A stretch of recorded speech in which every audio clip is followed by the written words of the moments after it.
नयाँ बनेको पार्टीको भविष्यको बारेमा आज प्रेडिक्सन गरिराखौँ न। आज जन्मेकै दिन सुरु गरौँ डाक्टर साहब। माधव नेपालको पार्टी के हुन्छ? पार्टीको रूपमा त त्यो अस्तित्वमा आउन सक्दैन, अस्तित्वमै आउन सक्दैन। यिनीहरू एकदम रफ आफ्नो स्वार्थको लागि जेसुकै गर्ने मान्छे भन्ने कुरा त अब पनि नेपालीले बुझेको छैन भने खान्छ खुँदो यसले पनि। केपी ओलीले माधव नेपाल विरुद्ध गरेको कारबाही र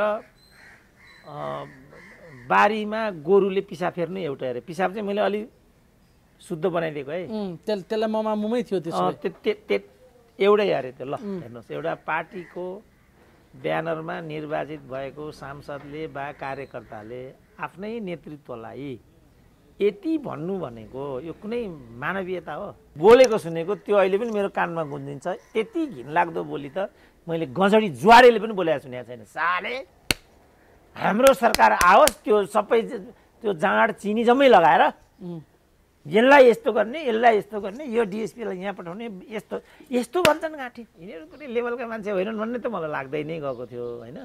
तर यति पनि तल मैले अनुमान गरेको थिइनँ। के भन्दैछन् भनेपछि के तर्कको आधारमा यो चाहिँ अग्रगमन भयो त? अब यसमा पनि नेपाली समाज डिबेट गर्छ भने बोलेर साध्य भयो। अब केपी ओलीको वैमनस्यता अरू कोहीसँग हुँदैन, कृष्ण सिटौलासँग हुँदैन। माधव नेपालको क्यान्डिडेट आउला कि त्यसलाई चाहिँ रोक्नुपर्छ है, इज्जतको सवाल छ भन्ने हुन्छ। र उनीहरू पूर्ण रूपमा माधव नेपाल विरुद्ध खनिन्छन्। अब यही कुरा फेरि माधव नेपालले गर्छन्। माओवादीले जितोस् केही छैन। अब उनीहरूको त गठबन्धन नै हुने कुरा त्यहाँ भइराखेको बेलामा त त्यस्तो हुने नै पनि भयो। अनि यसले गर्दाखेरि भने यो त के भने विनष्टीकरणको यो त यदुवंशीहरू हुन् यिनीहरू, एकले अर्कालाई सिद्ध। अब जेसुकै होस् एकचोटि मन्त्री हुन भने केपी ओलीलाई देखाउने। अब एकचोटि मन्त्री हुने केपी ओलीलाई देखाउने नाममा पनि पार्टीलाई हान्ने हो भनेदेखि त यी त के मान्छे भयो त यिनीहरू? हाउस विघटन गर्नु चाहिँ प्रतिगमन, अरू चाहिँ अग्रगमनै हो भन्ने बुझाइरहेछ यहाँ। त यसको त एकम लज्जा त्याज्यम सर्वत्र विजयी भवेतम भनेको यही हो। शिवरात्रिका बेला त्यहाँ नाङ्गा बाबाहरूको नग्नता देखाउने होडबाजी चल्छ नि, अझ कतिले त गएर त्यहाँ ढोक्छन् पनि। सन्तान उत्पादन मिल्छ अरे त्यहाँबाट। बाबाजीहरूलाई लाज हुँदैन, किनभने एकम लज्जा त्याज्यम सर्वत्र विजयी भवेतम।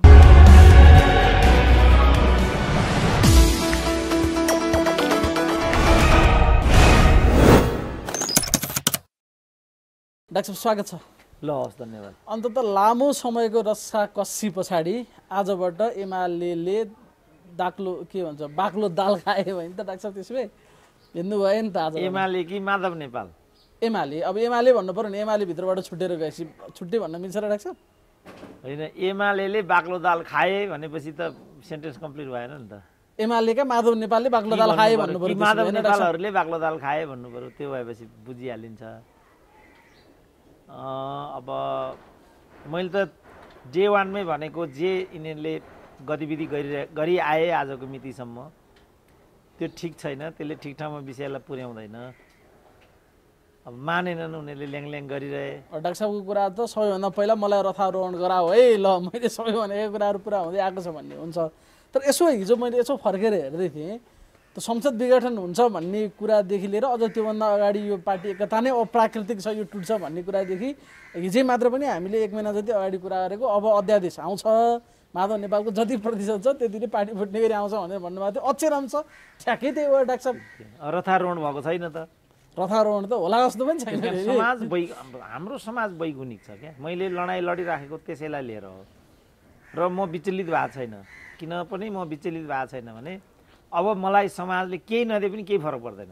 मलाई केही पद नदिए पनि, मलाई कुनै तकमा नदिए पनि, मलाई केही पुरस्कार नदिए पनि, केही नदिए पनि फरक पर्दैन होइन। त्यसकारण म मुखर नै छु र रहने नै छु।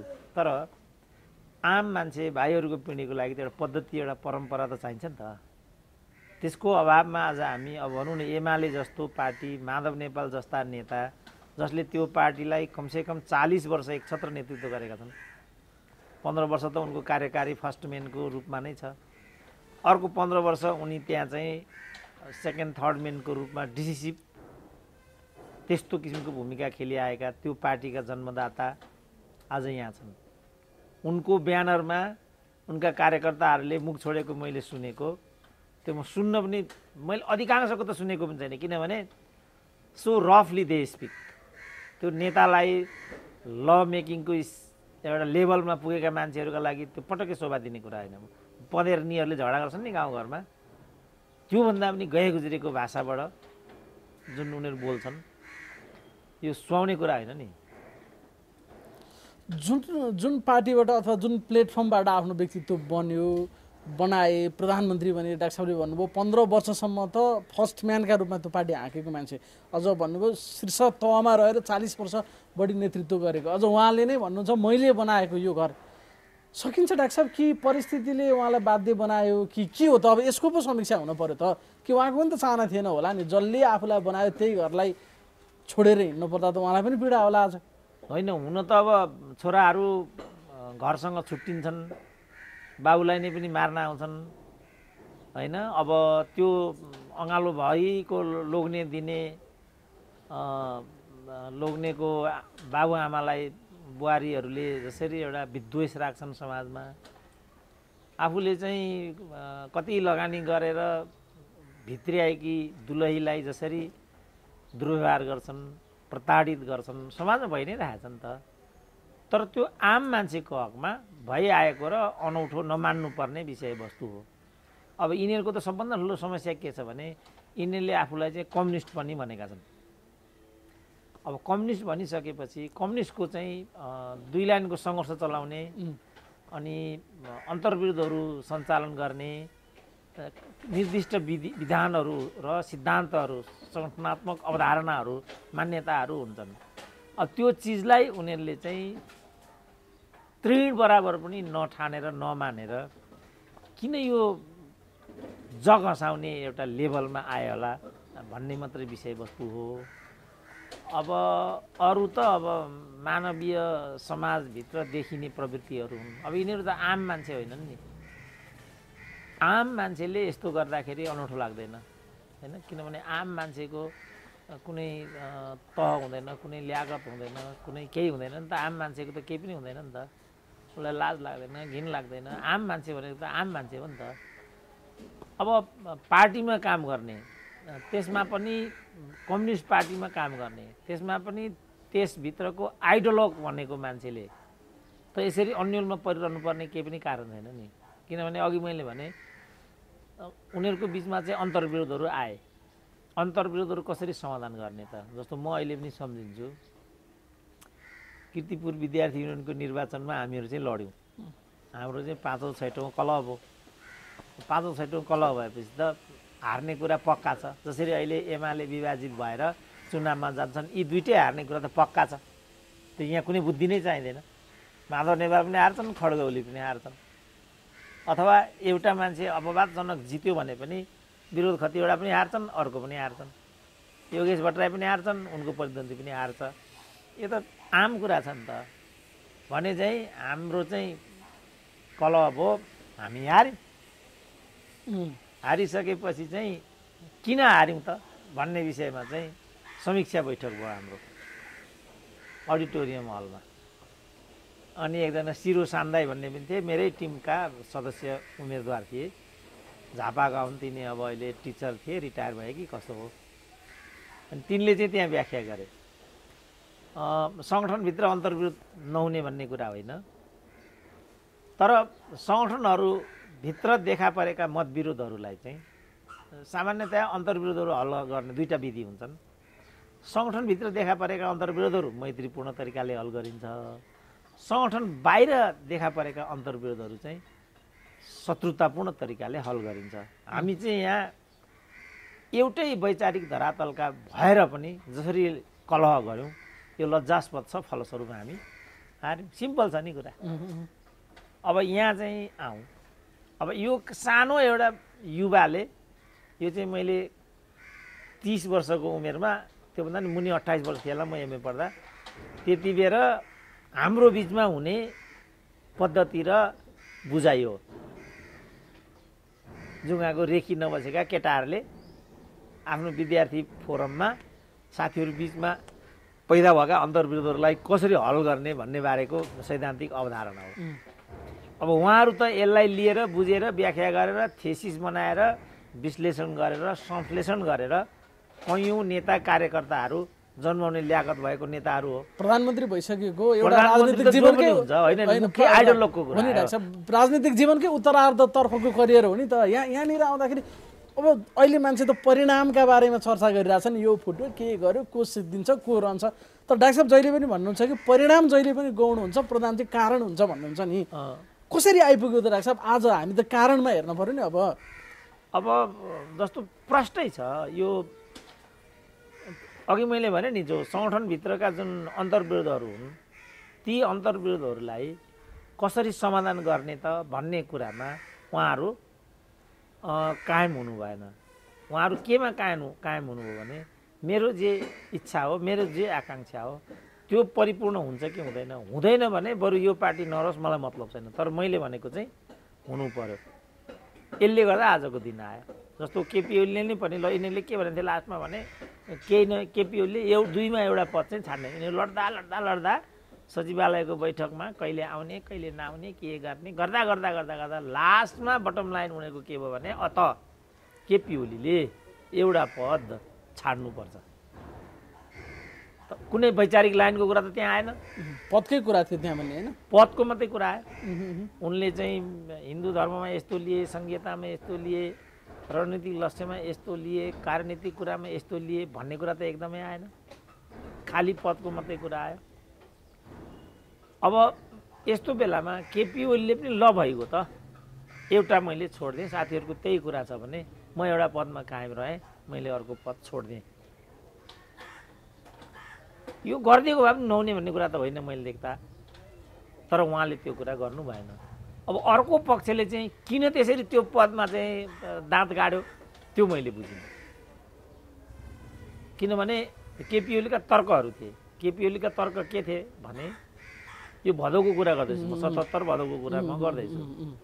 77 भदौमा चाहिँ त्यो भनिरहँदाखेरि केपी ओलीको चाहिँ के आयो एउटा जवाब भने, तपाईँहरूलाई त्यति चाँडो त्यति साह्रो पार्टीको अध्यक्ष नभइकन नहुने मन छ भने, यो भदौको कुरा भन्दैछु, तपाईँहरू मङ्सिरमा महाधिवेशन गर्नुहोस्। किनभने महाधिवेशन चैतमा गर्ने भनिएको थियो। त्यो त गत वर्षको कुरा हामी गर्दैछौँ, अर्को मङ्सिर आउन लागिसक्यो, अर्को मङ्सिर आउन लागिसक्यो। तपाईँहरूलाई त्यस्तो हतार छ भने तपाईँहरू चाहिँ चैतमा हुने भनिएको महाधिवेशनलाई सारेर ल्याएर मङ्सिरमा गर्नुहोस्। म पार्टी अध्यक्षतामा कम्पिट गर्दिनँ। तपाईँहरू मध्ये को, अब माधव नेपाल हुने कि प्रचण्ड हुने कि को हुने, होइन, तपाईँहरू मध्ये जो हुनुपर्ने हो तपाईँहरू हुनुहोस्, म चाहिँ कम्पिट गर्दिनँ। प्रधानमन्त्रीत्वमा चाहिँ म बाँकी 2.5 वर्ष पनि कायम रहन्छु, त्यसपछि पार्टीलाई चाहिँ आजकै स्थानमा पुर्याएर म तपाईँहरूलाई छोडिदिन्छु। केपी ओली चाहिँ को चाहिँ तर्क यो थियो।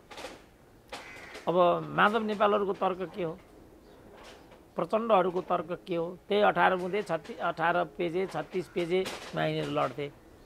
अब त्यहाँ जानुपर्ने हुन्छ। त्यहाँ पनि मुख्य त सैद्धान्तिक कुरा केही पनि छैन, खालि यो चाहिँ आजको दिनसम्म पनि पदकै लडाइँले पदकै झगडाले गर्दा एमाले विभाजनसम्म पनि पुग्यो। त्यसो भए हो डाक्टर साहब, त्यसपछि त के कुरा आयो भनेदेखि अब माधव नेपालले के कुरामा जोड गरे भने, तिमी यही एउटा प्रधानमन्त्रीको पदले ट्याउट्याउ गरिरहेछौ, तिमीलाई त्यसबाट हामी झारिदिन्छौँ, अनि हेरौँला तिम्रो भनेको छ। विचार सिद्धान्त देश जनता कोभिड त कहीँ नै आएको छैन नि त, भनेकै त्यही छैन। माधव त्यो त एकदम सोसियल केपी ओलीलाई कुर्सीबाट म झार्छु, मेरो पावर त्यतिखेर देखाउँछु भन्ने आशै थियो त्यसो माधव नेपालको। होइन, तिमी यो कुर्सीले यो गर्दैछौ, प्रधानमन्त्रीको कुर्सीले तिमी यति चुरीफुरी गर्दैछौ, अब तिमी हेरौला, यहाँबाट झर्छौ अनि तिमीलाई हेरौँला भनेको छ उनले। त्यो अहिले सोसियल मिडियामा मैले यो भर्खरै देखेको होइन। अब भनेपछि कुर्सीमा मात्रै कुरा आयो। अब अहिले त कुरा कहाँ पुग्यो, त्यसपछि त्यति बेलासम्म एक पदमा झगडा भयो। अब अहिले त कहाँ पुग्यो, पार्टी एक गर्ने हो भने त्यो पनि छोड्नुपर्छमा पुग्यो कुरा त। रामकुमार झाँक्रीको बटम लाइन त यही हो। अब अनि त्यो कृपा भाइसँगै कुरा गरेको छ कृपासुर शेर्पाले, त्यो एकदम मलाई राम्रो लाग्यो। उनले त्यसमा के भने पार्टी एकता भनेको त्यो बेला हुन्छ जब केपी ओलीको घिच्रो काटेर माधव नेपालको चरणमा लगेर चाहिँ बुझाइन्छ, यही भनेको छ उनी। केपी ओलीको मुन्टो काटेर माधव नेपालले नबोकेसम्म उनी मिल्नेवाला छैनन् भनेको छन् उनले। भनेपछि त पदभन्दा अरू कुरा त यहाँ केही पनि आएन नि। हाम्रा पालामा त विचार सिद्धान्त रणनीतिक कार्यनीतिक नारा सूत्रात्मक नारा फलानो यस्तो भन्ने हुन्थ्यो। त्यो कुरा त यहाँ केही पनि छैन। यहाँसम्म पनि छैन कि कोभिडमा के गर्ने पनि छैन। यहाँ मान्छे मरिराखेको छ। PCR टेस्ट पनि आफै गर्नुपर्छ नागरिकले भन्छ। कोभिसिल्ड 1 डोज ल्यायो, अर्को डोज छैन। त्यो के गर्ने भन्ने पनि छैन। भारतलाई पैसा पठाइसक्यो भनेको छ। पैसा क्याप्चर मात्रै गर्यो, पैसा पनि फिर्ता पठाउँदैन, भ्याक्सिन पनि पठाउँदैन। त्यसमा के गर्ने भन्ने पनि छैन। मेलम्ची बाढीले लगिसक्यो, कसरी त्यसलाई चाहिँ पुनः सुचालु गर्ने, मेलम्चीका जनतालाई कसरी गर्ने। संसारभरि मान्छे अड्किराखेका छन्। एयरपोर्टमा मान्छेहरू फर्किनु नपाएर रोइराखेका छन्। ती विषय त कहिले पनि विषयवस्तु बनेनन् नि। यो ठुलो गल्ती छ नेतृत्वको। त्यही बेला केपी ओलीको पनि यसमा ठुलो नेतृत्व छ, कमजोरी छ। जे यिनीहरूले भनिराखेका छन् त्यो के भएको थियो, त्यसलाई ल्याङल्याङमा राख्नु उचित थिएन। मैले त्यही बेला भने यो काम नगराए तिमीहरू भनेर। र जुन जुन किसिमको गुटबन्दीको हरकत उनीहरू गर्थे त्यो कम्युनिस्ट पार्टीभित्र गर्न पाइँदैन नि। जुन तपाईँले त्यतिखेर पनि भन्नुभएको थियो नि, किन कारबाही नगरेको, किन बचाएर राखेको, भोलि यही कुरा केपी ओलीलाई गलपासो बन्छ भनेर डाक्टर साहबले भन्नुभएको थियो त्यतिखेर पनि। हाम्रो अर्काइभहरूमा सुरक्षित होला नि ती कुराहरू। कहिले खुमलटार, कहिले कोटेश्वर, कहिले बालवाटर गर्न मिल्दैन कम्युनिस्ट पार्टीमा। अरूमा नि मिल्दैन। कम्युनिस्ट पार्टी त अझ दरिलो अनुशासनबाट बन्ने पार्टी हो। यहाँ गलत भइरहेछ भन्नुभएको थियो नि डाक्टर साहब त्यतिखेर नै। पाइँदैन। कुनै पनि किसिमको गुटबन्दी जन्य हरकतहरू गर्न पाइँदैन कम्युनिस्ट पार्टीभित्र। त्यसैले यहाँ पुर्यायो अहिले होइन डाक्टर साहब? अरू त केही कुरै छैन नि त यहाँ। मैले चाहिँ भनौँ न यही चिज, यही डन्डा 2.5 वर्ष अगाडि नै उठाइदिएको भए त्यसले एउटा किनारा लिइसक्थ्यो नि त। अब अहिले त गर्दै गर्दै गर्दै गर्दै आखिरी केपी ओलीलाई त्यहाँबाट खदारियो। अब यो अध्यादेश भन्ने पनि माधव कुमार नेपालकै लागि ल्याइएको। त्यही बेला मैले भनेको थिएँ अब अध्यादेश आउँछ, जति पर्सेन्टमा माधव नेपाल पार्टी फुटाउन सक्छन् त्यति पर्सेन्टको अध्यादेश आउँछ। केही गरी विद्यादेवीले यो जारी गर्न मानिनन् भने यसैलाई विषय बनाएर उनका विरुद्ध महाभियोग प्रस्ताव ल्याइन्छ र नेपालको राजनीति यसरी अगाडि जान्छ भनेर। किनभने यो यिनीहरू एकदम रफ आफ्नो स्वार्थको लागि जेसुकै गर्ने मान्छे भन्ने कुरा त अब पनि नेपालीले बुझेको छैन भने खान्छ खुँदो यसले पनि। यिनीहरू आफ्नो स्वार्थको लागि जे पनि गर्छन्। आज एउटा यही माधव नेपाल ग्याङको एउटा एमपीसँग मेरो जुममा जोडिएको रहेछ। त्यहाँ मैले उनको कुरा सुनिरहेको थिएँ। केपी ओलीले माधव नेपाल विरुद्ध गरेको कारबाही र बारीमा गोरुले पिसाब फेर्नु एउटा अरे। पिसाब चाहिँ मैले अलि शुद्ध बनाइदिएको है। त्यसलाई ममामुमै थियो एउटै अरे त्यो। ल हेर्नुहोस्, एउटा पार्टीको ब्यानरमा निर्वाचित भएको सांसदले वा कार्यकर्ताले आफ्नै नेतृत्वलाई यति भन्नु भनेको यो कुनै मानवीयता हो, कुनै राजनीतिक हो? यो सांसदको लोगो छातीमा टाँसेर यो शब्द बोल्छ, त्यतिखेर बोल्दा पनि लागिरहेको होला। फरिया उचालेर हुने देश सांसदको कुरै, सांसद मन्त्री प्रधानमन्त्रीको कुरै नगर्नु, तर कम्युनिस्ट पार्टीको क्याडर्सको म कुरा गर्दैछु। जहाँ फरिया उचालेर सांसद भइन्छ त्यहाँ त्यो सांसदको के मर्म धर्म हुन्छ छोडिदिउँ, जो पनि हुन्छ। उमेश श्रेष्ठलाई मन्त्री बनाइसके उनीहरूले। अब नियम नै फेरेर आफ्नो कलेज उता राज्यलाई आधा सम्पत्ति दिन्छु भन्छ, यता कलेजमा एउटा भर्नाको नियमै बदलेर पैसा बटुल्नेमा उनको के हो भन्ने कुरा त अब बाँकी छ र अझै। अब पनि सांसद लोगो मान्ने मन्त्री प्रधानमन्त्री भनेर त्यसलाई गरिमा दिने पक्षमा डाक्टर भन्नु न, त्यो छँदै छैन, व्यवहारले नै छैन त्यो। त्यसको केही अर्थै छैन, कुर्सी दिइहाल्यो। तर कम्युनिस्ट पार्टीको सदस्य लुसुन भन्नेको नाम त सुने होला नि भाइले? सुने। लुसुन चाहिँ मरणोपरान्त चिनिया कम्युनिस्ट पार्टीको सदस्य, मरणोपरान्त भनेपछि त्यो पार्टी सदस्यताको मर्म कति होला, त्यसको गरिमा कति होला र त्यो कस्तो मान्छेले पाउँछ होला भन्ने कुरा अनुमान गरौँ न। यहाँ त अब जसलाई दिए पनि भयो, अब डनलाई पनि दिए पनि भयो, तस्करलाई पनि दिए भयो, गाई स्वास्नी लानेलाई पनि दियो, गोरु बेच्नेलाई दिने पनि भयो, गाई बेच्न जे गरे पनि भयो नि त यहाँ त। तर त्यसको गरिमा एउटा कम्युनिस्ट पार्टीको सदस्य हुनुको महत्त्व कति रहेछ भन्ने कुरा त्यहाँ देखिन्छ। तर त्यो हो पद्धति चाहिँ ठ्याक्कै। मरणोपरान्त कम्युनिस्ट पार्टीको सदस्यता पाउनु भन्ने कुरा त्यति गौरवको विषय। तर यहाँ डाक्टर साहब त्यस्तो भन्छ होइन? अब यहाँ त यहाँ त अब को छैन त कम्युनिस्ट पार्टीको सदस्य नेपालमा, को छैन, को होइन, को कम्युनिस्ट नेता होइन। म एकचोटि यो मनमोहन अधिकारीको चुनाव प्रचार समितिमा थिएँ म। यो चाहिँ कति 51 सालको कुरा हो। अनि त्यसको कार्यालय रहेछ महाराजगञ्जमा। अनि त्यहाँ बैठक सैठक भयो। मलाई तर पुल्याउने भनेर एउटा गाडी अगाडि बढ्यो। बाटामा ती आभाराहरू जसलाई मलाई पुर्याउन लिएर आएको थिएँ, एमालेका हुँ भन्ने भयो नि त तिनीहरूले त। अब तिनीहरू बोलेको सुनेको त्यो अहिले पनि मेरो कानमा गुन्जिन्छ। त्यति घिनलाग्दो बोली त मैले गजडी जुवाडेले पनि बोलेको सुनेको छैन। साले हाम्रो सरकार आओस्, त्यो सबै त्यो जाँड चिनी जम्मै लगाएर यसलाई यस्तो गर्ने, यसलाई यस्तो गर्ने, यो डिएसपीलाई यहाँ पठाउने, यस्तो भन्छन् गाँठी। अनि तिमीहरू कसको गाडीमा चढायो? मैले कसको गाडी हो यो भने मैले यो कम्युनिस्ट पार्टी भन्छौ यस्तो बोले त लाज लाग्दैन तिमीलाई भने मैले ड्रप गर्दै मलाई हिमाल चोकमा ड्रप गर्दै यस्तोमा म हेर्दिनँ भनेर म ती उत्रे। उही बेलामा 51 सालको कुरा भन्दैछु म। अहिले त बागमतीमा धेरै पानी बगिसक्यो, धेरै चोरी सत्तामा गइसके, त्यतिखेर त स्वादै थिएन नि। त्यही विकसित भएर गुन्डा डन आवाराहरू चाहिँ अनि भाइले ढोक्न नि, त्यहाँ ढोक्छ होला नि त। भाइको नोला एउटा झन्डा त गरिन्छ होला नि त। युवा पनि फेरि मृत बोल्दैन। त्यसपछि माओवादी शान्ति प्रक्रियामा आयो। हाम्रो अम्बिका सामा भन्ने एकजना उताका ताप्लेजुङका, अनि अब मलाई चाहिँ कम्युनिजममा पिएचडी गरेको अखिलबाट हुर्केको केटो ठिकै हुन्छ होला भन्ने लाग्यो। दाइलाई के लाग्यो अब अलिकति उदात्त भावनाका पनि अम्बिका दाइको त्यो खालको स्वभाव थियो। अनि भाइ अब ल आज तपाईँलाई म एक ठाउँमा लैजान्छु भन्नुभयो। हुन्छ दाइ भने मैले। बुढाले कहाँ लैजाँदैछन् भने त बुद्धनगरमा चाहिँ माओवादीको चाहिँ पार्टी कार्यालय थियो, त्यहाँ लैजाँदैछन्।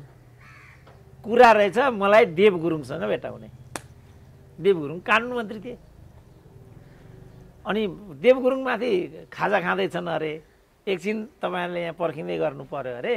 हामी तल काउन्टरमा पर्खिनको लागि 15-20 मिनट तल बस्दाखेरिको अन्तरालमा एमालेवालाको यो महाराजगञ्जमा मैले जस्तो बोलीचाली आनी बानी मैले फेस गराएको थिएँ, त्यसको पनि 10 वर्ष अगाडि त्यो ठ्याक्कै त्यहाँ 15 मिनट बस्दाखेरि ती माओवादी युवाहरूले जग्गा दलाल, कमिसन, सर्वबडभन्दा पढ्दै एक शब्द पनि बोलेको सुनिनँ मैले। यो 64-65 मा आउँदाखेरि यो 63-64 को कुरा। ती 4 जना मान्छे थिए।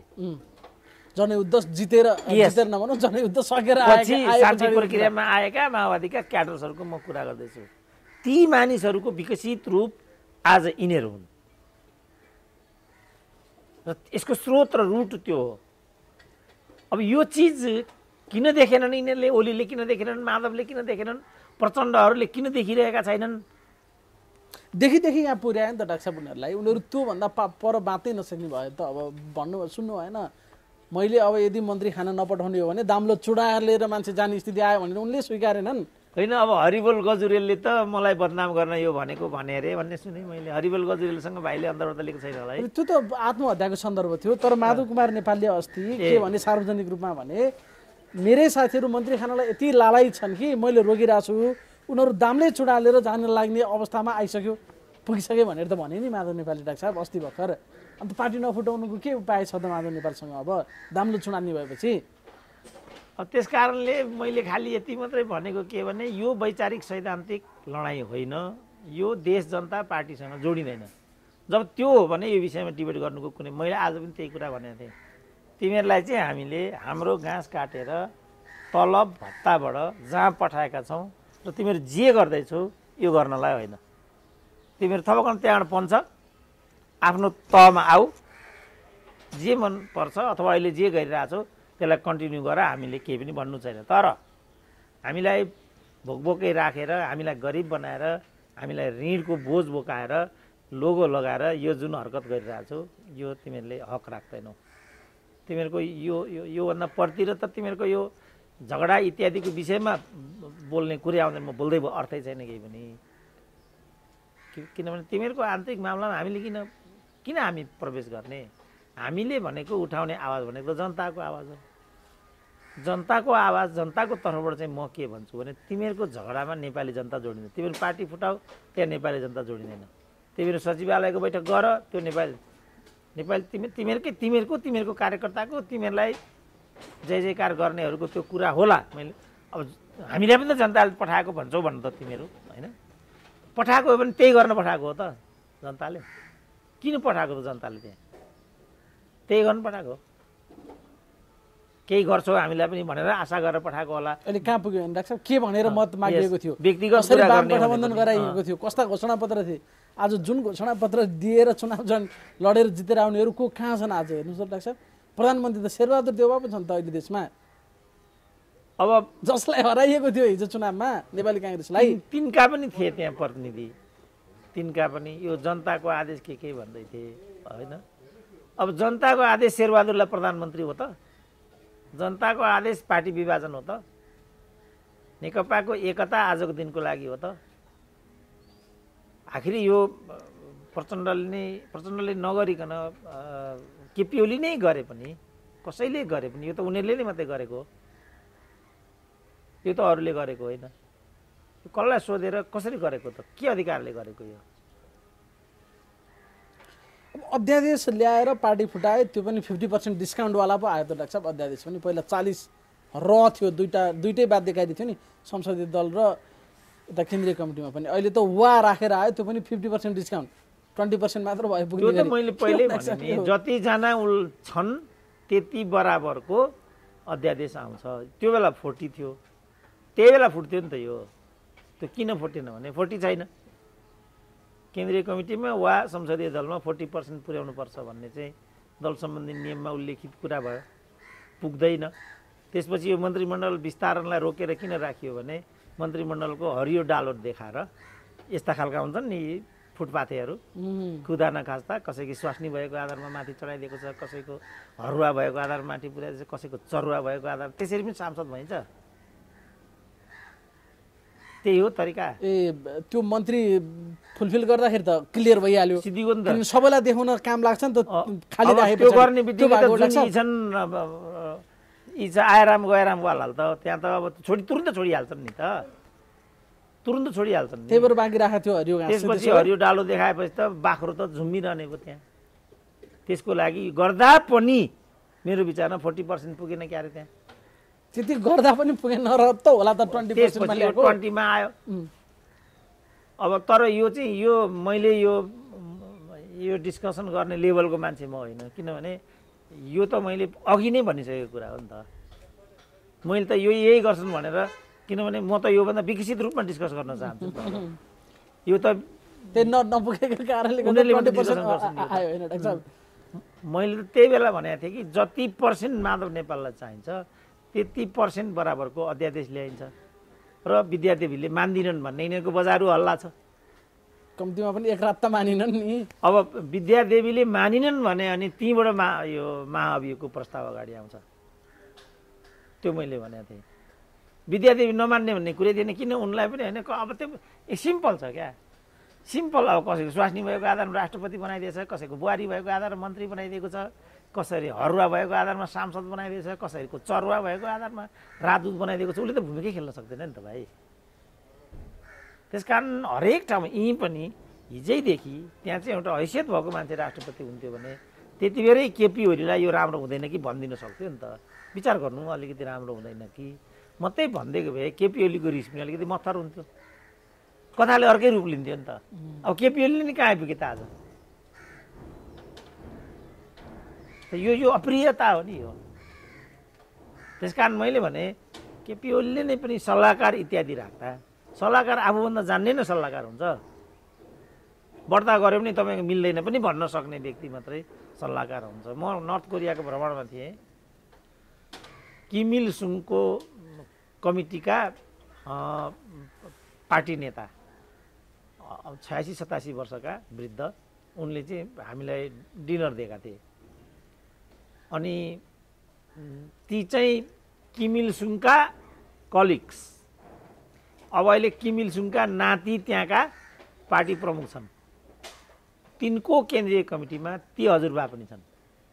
अब ती हजुरबाले किम जोङ उन जति नै डिक्टेटर टिरानी भए तापनि त्यो अलिकति विचार गर्ने कुरा भनेर हजुरबाले भने त विचार गर्नु पर्यो नि त अलिकति त। जति नै जस्तोसुकै भए तापनि, किनभने उन यस्तो गर्नेमा चाहिँ बदनामै छन् होइन, युवा जस्तो के छ भन्ने कुराहरू छ। त्यसकारण वरियता पनि एउटा महत्त्वपूर्ण कुरा हुन्छ। र त्यो वरियता प्राप्त व्यक्ति चाहिँ सल्लाहकार यस्तो रहने स्थिति भयो भने त्यो कुरालाई चाहिँ उल्लङ्घन गर्न कसैलाई पनि सजिलो हुँदैन।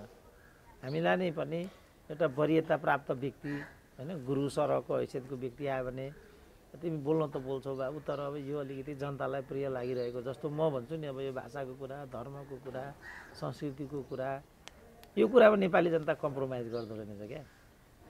पटक्कै त्यो मान्छे सुन्नै चाहँदो रहेछ त्यो। जस्तो हिन्दू धर्म विरुद्धको कुरा,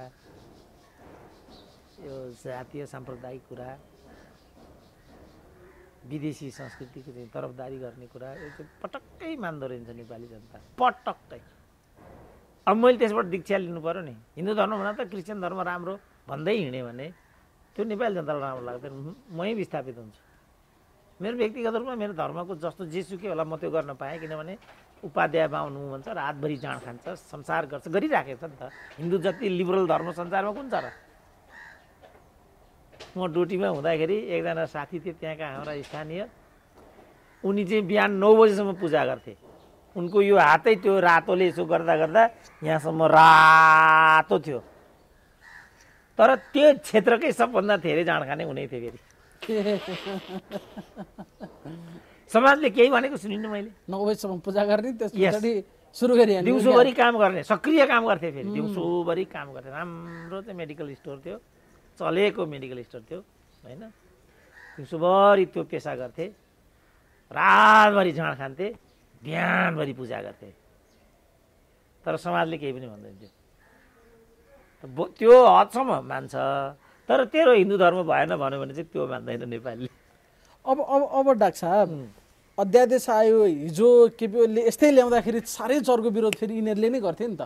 संविधानको रक्षा गर्नलाई बनेको फेरि यो त सरकार परमादेशबाट बनेको, संसद पुनर्स्थापना भयो, दोस्रो पटक खोइ 1-1.5 महिना कति बस्यो, काम पनि खासै शेरबहादुर देउवालाई विश्वासको मत दिने भन्दा बाहेक अरू गरे जस्तो हाम्रो नोटिसमा त छैन। के फरक भयो त अब त्यसपछि केपी ओली र शेरबहादुर देउवामा भन्ने? फरक यस्तो भयो अरे नि त, यस्तो भन्यो नि त गगन थापाको भनाइ आयो के भने, यदि अध्यादेश गलत थियो भन्ने हो भने, तिमीहरूले यो अध्यादेश गलत थियो भन्ने हो भने पहिला माफी माग अरे। किन गलत आफैले ल्याएको छ अध्यादेश त।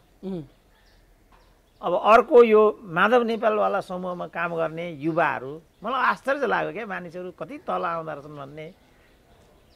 यिनीहरू पनि लेभलका मान्छे होइनन् भन्ने त मलाई लाग्दै नै गएको थियो होइन।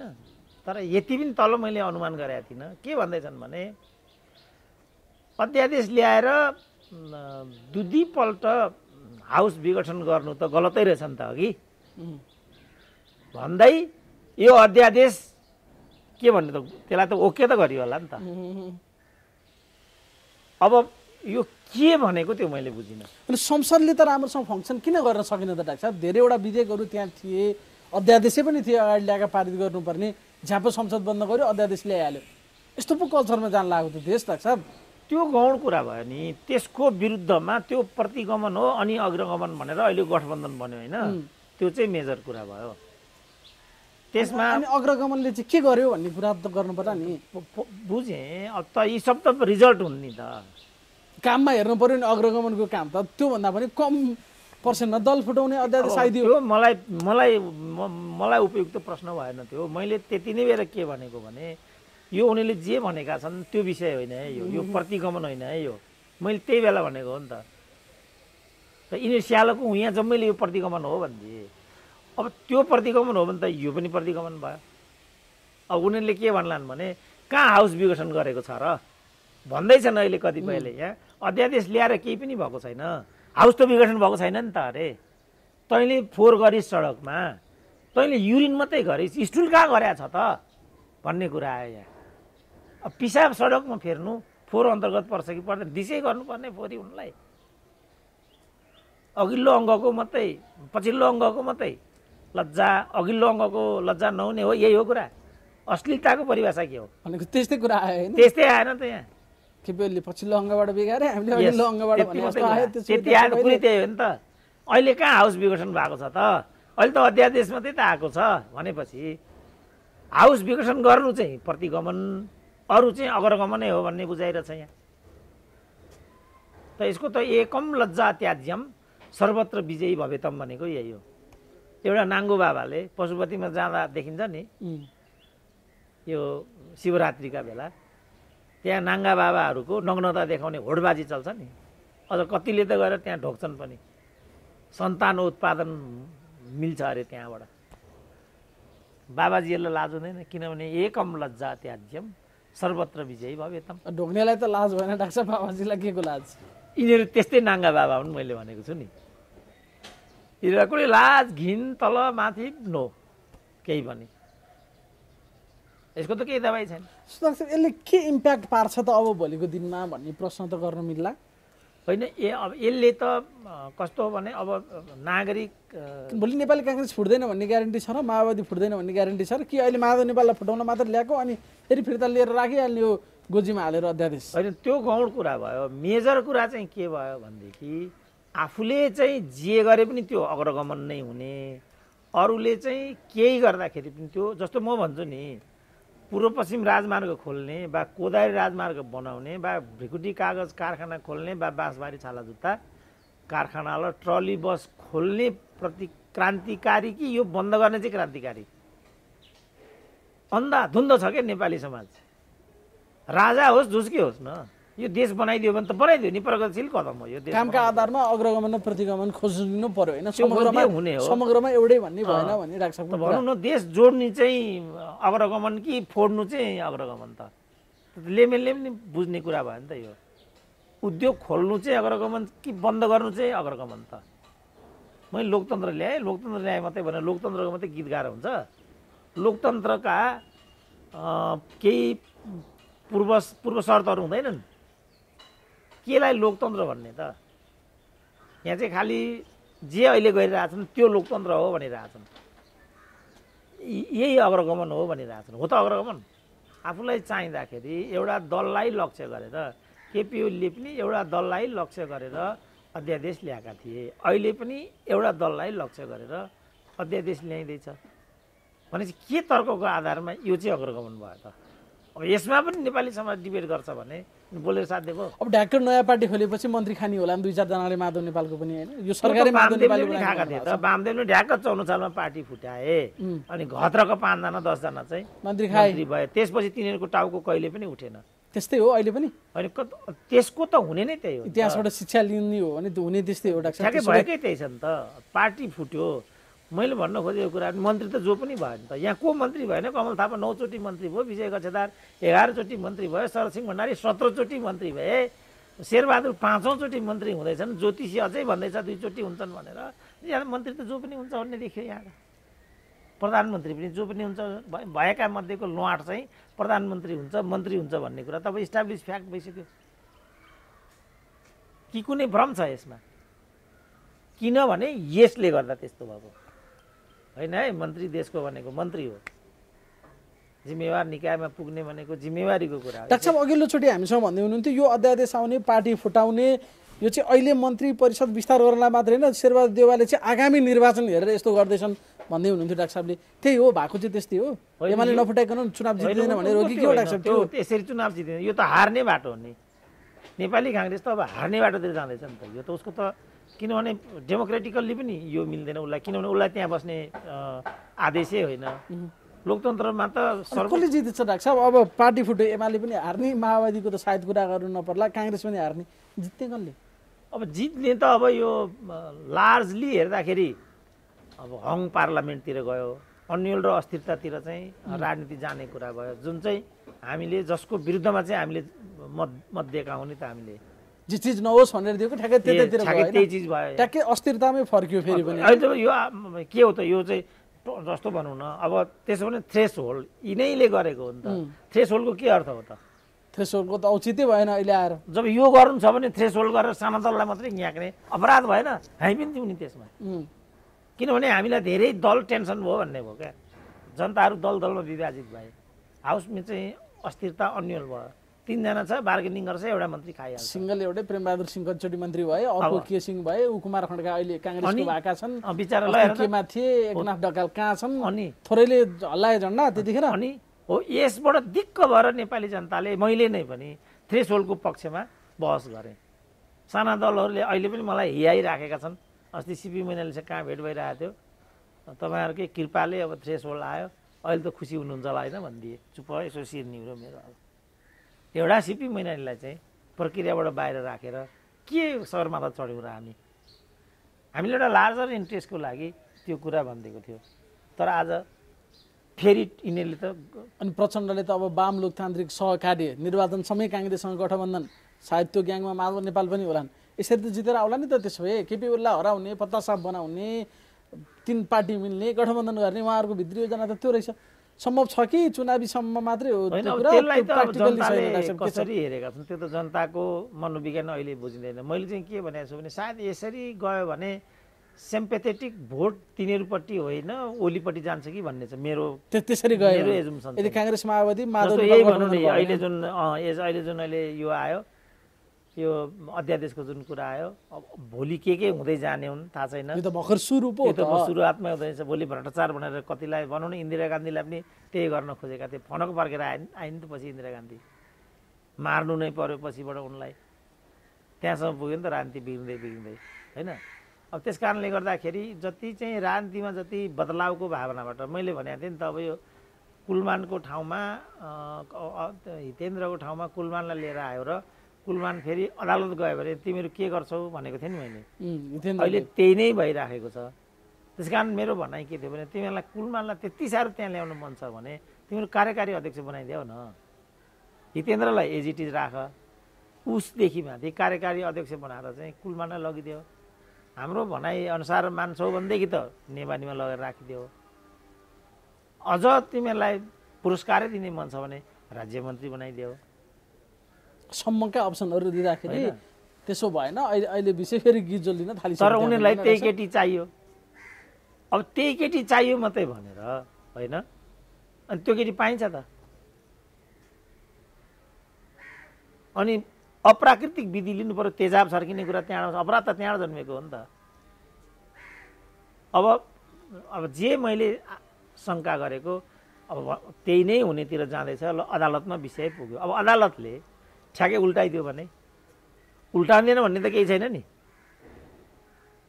केपी ओलीलाई नै अदालतले यो गर्छ भन्ने लागेको भए हाउस विघटनको सिफारिस गर्छ। त्यति मूर्ख त केपी ओलीले पनि नहुनु पर्ने। 2 महिनाको अन्तरालमा अनि दोस्रोचोटि हाउस विघटनको सिफारिस पठाउने पनि कुनै मान्छेले सोच्ने काम हो त्यो? कुनै मान्छेको दिमागमा पस्ने कुरा हो त्यो? केही हिसाब गरेरै उनले यो गरेको थियो होला। काहीँ एउटा फर्मुला फिटिङमा हिसाब मिलेन, गलत एन्सर आइदियो। सेटिङ होइन, सेट भन्ने शब्द बोल्ने रे अब प्रचण्डले भने। सेटिङ भन्दा अन्य अर्थ लाग्ने भयो। त्यो भएर सेट गर्ने भनौँ भन्दै थिएँ। डाक्टर अब धेरै प्रेडिक्सनहरू लगभग सबै जस्तै प्रेडिक्सनहरू हजुरको मिलाएको छ। अब नयाँ बनेको पार्टीको भविष्यको बारेमा आज प्रेडिक्सन गरिराखौँ न। आज जन्मेकै दिन सुरु गरौँ न डाक्टर साहब। माधव नेपालको पार्टी के हुन्छ? पार्टीको रूपमा त त्यो अस्तित्वमा आउन सक्दैन। अस्तित्वमै आउन सक्दैन। सहकार्यकोबाट अगाडि बढ्ने क्रममा प्रचण्डले पानी छर्किदियो भने अलिकति हुनसक्छ। त्यति हो यसको भनेको। अब माधव नेपाल आफ्नै खुट्टाले, आफ्नै बलबुताले या आफ्नो सो पहिचान भएर राजनीतिक अस्तित्वमा अब रहँदैन। त्यो सम्भव हुँदैन। मतलब यस्तो हुन्छ नि त, उनीहरूको आफ्नो काटाकाट हुन्छ, हिसाब क्लियर छ नि त। अब त्यहाँ के हुन्छ भने जस्तो 54मा एमाले फुट्यो। एमालेको संस्थापन पक्षको पोलिसी के थियो भनेदेखि हामी हारौँ जितौँ केही छैन, तर वामदेव आउनु हुँदैन। वामदेव 0 भए। उनीहरूको लक्ष्य आफू जित्नेमा केन्द्रित थिएन, वामदेव हराउनेमा केन्द्रित थियो। सकिए नि त वामदेव। अब त्यस्तै हुन्छ यहाँनिर होइन। अब यहाँ पनि यिनीहरूको एकअर्कामा के हुन्छ, केपी ओलीको वैमनस्यता अरू कोहीसँग हुँदैन, कृष्ण सिटौलासँग हुँदैन। माधव नेपालको क्यान्डिडेट आउला कि त्यसलाई चाहिँ रोक्नुपर्छ है, इज्जतको सवाल छ भन्ने हुन्छ। र उनीहरू पूर्ण रूपमा माधव नेपाल विरुद्ध खनिन्छन्। अब यही कुरा फेरि माधव नेपालले गर्छन्। माओवादीले जितोस् केही छैन। अब उनीहरूको त गठबन्धन नै हुने कुरा त्यहाँ भइराखेको बेलामा त त्यस्तो हुने नै पनि भयो। अनि यसले गर्दाखेरि भने यो त के भने विनष्टीकरणको यो त यदुवंशीहरू हुन् यिनीहरू, एकले अर्कालाई सिद्ध। अब आजसम्म माधव नेपाल निर्णायक तपाईँकै भोटले गर्दा प्रधानमन्त्री बन्यो, संविधान बच्यो, के गर्यो, उनीहरूको परिवार छ। त्यो आजबाट सिद्ध दृष्टि भएन डाक्टर साहब? अब प्रचण्डको कृपा या शेरबहादुरको कृपा नभए माधव नेपालको अस्तित्व रहँदैन। त्यसो त्यो चाहिँ चुनावमा जाँदाखेरिको मैले कुरा गरेँ। यहाँ त अब के भने यति यिनीहरूका जुन भणुवाहरू थिए नि, अब यिनीहरूलाई चाहिँ मन्त्री दिन्छु तिमीहरूलाई अगाडि आऊ भनिरहेछ नि त। कतिजनालाई दिने डाक्टर साहब? त्यही त उनीहरूको अहिलेसम्मको आजसम्मको त्यो अब यिनीहरूले त त्यहाँ दिँदाखेरि त यिनीहरूले त त्यो खालका मान्छेलाई यसो हेर्दाखेरि त्यो खालका मान्छेलाई भने डी ग्रेडको सी ग्रेडको मान्छेलाई दिनुपर्ने जस्तो ए ग्रेडका रावल भयो, गोकर्ण भयो, घनश्याम भयो, मुकुन्द नेउपाने भयो, जुन ए ग्रेडका चाहिँ लिडरहरू छन् त्यहाँभित्रका, तिनीहरूलाई त मन्त्री पद चाहिँ जुर्ला जस्तो देखिँदैन। किनभने बिग्ने भए 7वटा पद पाउने होला, त्यहाँ बिग्नै भए त्यो पनि हो कि होइन, 6वटा हो कि होइन, गर्दाखेरि 6वटा गरेपछि त के गर्दा पनि हुँदैन। 6 थान त बढ्नुहरू छन् फेरि, अब नपाए छोडिहाल्लान् फेरि। अब गर्दाखेरि अब के गर्ने त भन्दाखेरि हामीले त खाएका छौँ, बसेकै छौँ, यी जो भोका नाङ्गा हुन् यिनीहरूलाई चाहिँ बनाइदिउँ भन्ने एउटा उपाय जस्तो भनौँ नि। अब त्यो कार्बन डाइअक्साइडवाला, त्यो किसान श्रेष्ठवाला जुन यी फेरि एकाहरू छन् नि, फेरि अब चिडिका एकाहरू प्रेम आलेले त 9 कि 12 जना कतिजना ग्यारेन्टी मेरो भनेको छ अरे। अन्त 22 जना माधव नेपालमा 12 जना त उनकै भए, उप प्रधानमन्त्री दिनुपर्ने स्थिति आयो। त्यसो भए त आइसक्यो त्यहाँ त कुरा त भनेपछि त केही गर्दा पनि उपाय हुँदैन भनेपछि एउटा उपाय निकाल्लान् माधव नेपालले के भने हामी ठिकै छ, हाम्रो त छँदै छ, पछि हिजो पनि बसेकै हौँ, भोलि व्यवस्था भइहाल्छ। अहिले चाहिँ पार्टी केपी ओलीलाई देखाइदिने कुरा छ साथी, इज्जतको सवाल छ यहाँ त भन्नु पर्यो। त्यो भनेपछि यी मान्छेहरूलाई मन्त्री बनाउनु पर्यो। अब यी मानिसहरूले त्यहाँ गएर पर्फर्मेन्स गर्ने भन्ने कुरा छैन। यी मध्ये कतिको मैले केपी ओलीसँग पनि मेरो कुरा भएको थियो, किन भड्के भन्ने कुरा मलाई नै केपी ओलीले भनिरहेको थियो। त यिनीहरू त एउटा लक्ष्यले मन्त्री हुन गइराखेका छन्, स्वादले भनौँ न होइन, लक्ष्यले, स्वाद होइन, स्वाद त जसलाई पनि लाग्छ नि, तर एउटा लक्ष्यले त्यहाँ गइराखेको हुन्छ। स्वाद लिने मध्ये कुनैले के रहेछ हेरिहाल्नु न भन्ने नै हुनसक्छ, इन्जोयमेन्ट पनि हुनसक्छ। एकजना वृद्ध महाकवि थिए हाम्रो नेपालमा, फेरि महाकवि भन्दा देवकोटाको कुरा होला, ठुला स्रष्टा वृद्ध, यो धन्दामा इन्भल्भ हुन मन परेछ अरे एउटा समूहलाई। किन त यस्तो भनेर मैले सोधेको थिएँ। त्यो उमेरको अनुभव के हुँदो रहेछ भन्नलाई अरे। यस्ता पनि हुन्छन् मान्छेहरू।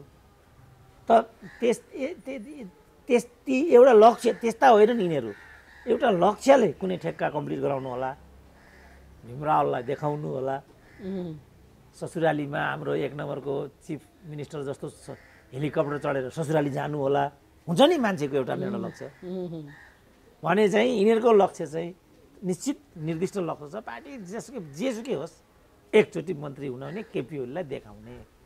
अब एकचोटि मन्त्री हुने केपी ओलीलाई देखाउने नाममा पनि पार्टीलाई हान्ने हो भनेदेखि त यी त के मान्छे भए त यिनीहरू? देखाउँदा देखाउँदा आफै हेर्ने सम्भावना धेरै छ त्यसो भए होइन डाक्टर साहब? त्यो तफसिलको कुरा भयो। मुख्य कुरा चाहिँ